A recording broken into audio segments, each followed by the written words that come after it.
నమస్తే, నేను మీ Kishore Kumar.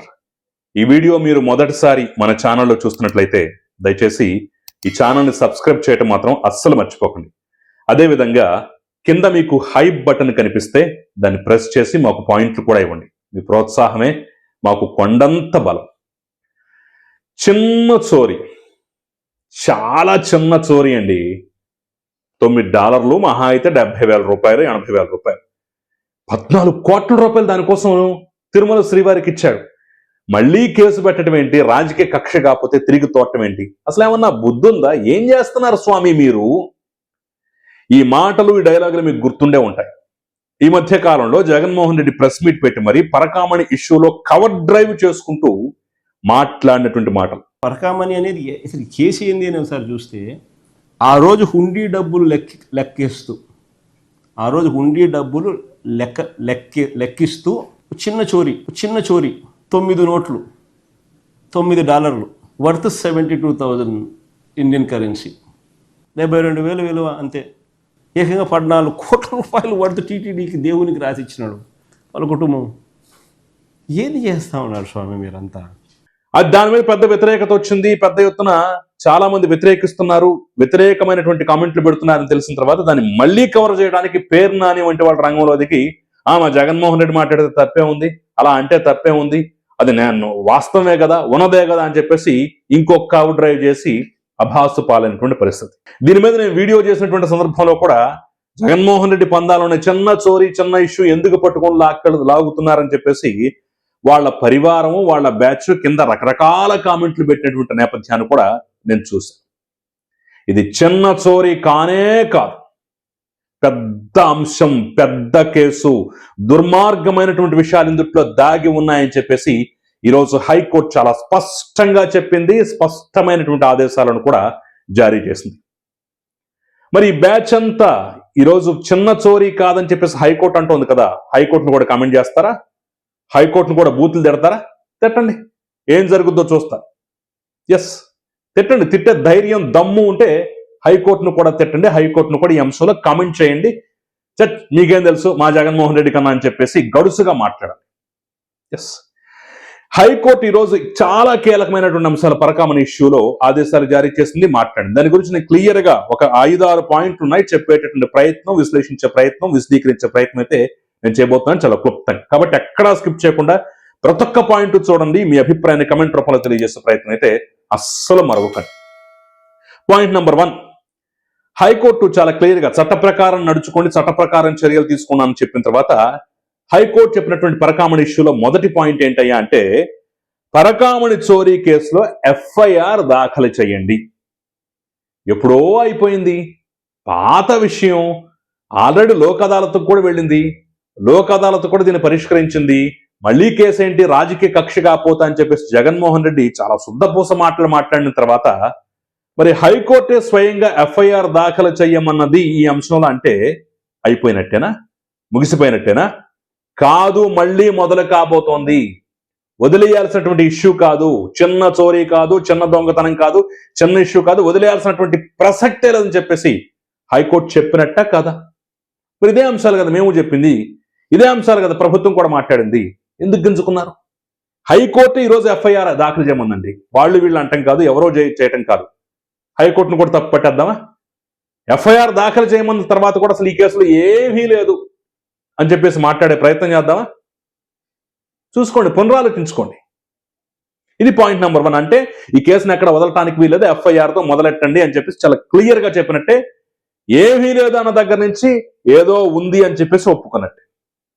Point number 2, CID, ACB 2 సంస్థలు ఇద్దరూ విచారణ చేయొచ్చు విడివిడిగా.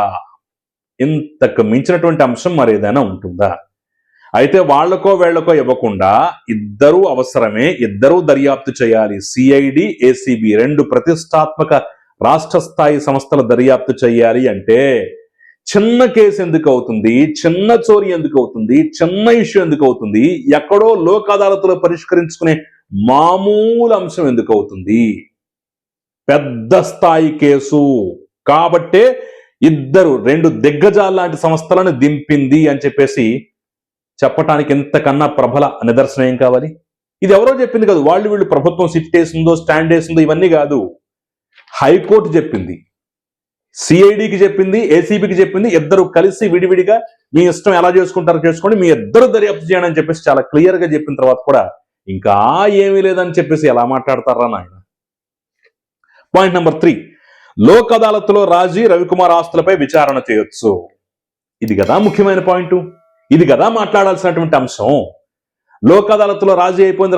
అసలు లోక్ అదాలత్కి వెళ్ళకూడనటువంటి కేసును లోక్ అదాలత్కి ఎవరు పంపించారు, అక్కడ జడ్జిలైనా సరే ఎలా రాజీ చేశారు, అక్కడ ఎలా పరిష్కారం అయింది, అసలు ముందు ఆ రికార్డు తీయండి అని చెప్పేసి ఒక పక్క చెప్తూనే, ఈ రవికుమార్ అనేటటువంటి వ్యక్తి 14 కోట్ల రూపాయల ఆస్తులు ఇచ్చాడంటే ఎంత దోచేసి ఉంటాడో, ఎన్ని దోస్తే ఇంత మొత్తం ఇచ్చుంటాడో. సాధారణ గుమ్మస్తా, గట్టిగా మాట్లాడితే 50,000 జీతం కూడా ఉంటుందో ఉండదో, 50,000 రూపాయల జీతం తీసుకునే గుమ్మస్తా 14 కోట్ల రూపాయల ఆస్తులు ఎలా ఇచ్చాడో తేల్చండి అని చెప్పేసి మేమంటం కాదు, హైకోర్టే అన్నది.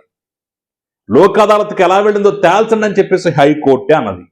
అంటే కథ ఎక్కడో ముగిసిపోయిందన్న దగ్గర నుంచి ముగిసిపోలేదు, ఇంకా ఉంది, లాగుతాం, తేగలు చూడండి, లాగండి, డొంక కదిలించండి అని చెప్పేసి హైకోర్టు చాలా చాలా స్పష్టంగా చెప్పినటువంటి నేపథ్యంలో ఇది చిన్న కేసు ఎందుకు అవుతుంది, చిన్న అంశం ఎందుకు అవుతుంది, రాజీ ప్రసక్తి ఎందుకు వస్తుంది, చాలా ఉంది ఇందుట్లో క్లియర్.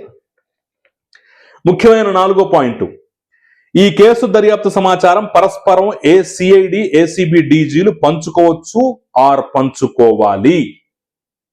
వాళ్లకు దొరికినా వీళ్లకు దొరికినా సమన్వయంతో పనిచేయండి అని చెప్పేసి చెప్పింది. అంటే అక్రమాస్తుల అంశం, చోరీ అంశం, ఇందుట్లో మనకు తెలియనటువంటి నిగూఢార్థాలు వేరే ఉన్నాయి.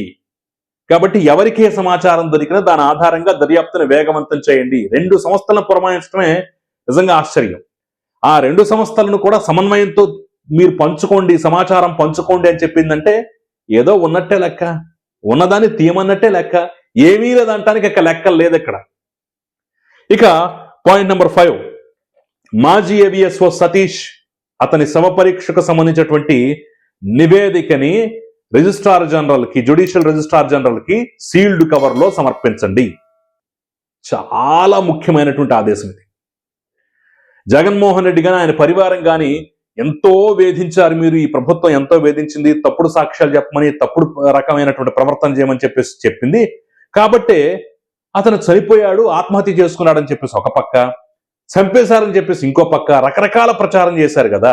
అసలు దానికి సంబంధించిన సావు కథ తేల్చండి అంటుంది. సో చంపేశారు అనేటటువంటి అంశం మీకెలా తెలుసు అని చెప్పేసి గతంలో మీరు ముందుగానే ఎలా స్టేట్మెంట్ ఇచ్చారని చెప్పేసి కరుణాకర్ రెడ్డిని పిలిచినప్పుడు రకరకాల కథలు, రకరకాల కామెడీ డైలాగులు, రకరకాల స్క్రిప్ట్లు, జబర్దస్త్ కామెడీ స్క్రిప్ట్లు పండించాడు అక్కడ. నైల్ నదిలో నీళ్ళెన్ని, ముసళ్ళెన్ని, మన మానవ జాతికి మూల పురుషురాలైనటువంటి ముసలమ్మ యొక్క పేరేంటి, 1500 సంవత్సరాలుగా ఇక్కడ తలనీలాలు ఇస్తున్న వాడు వివరాలేంటి, ఇవన్నీ అడుగుతారా, అడిగినట్టే ఉంది ఈ లెక్క అని చెప్పేసి రకరకాల కామెడీ పండించాడు కదా. ఇప్పుడు తెలుస్తుంది.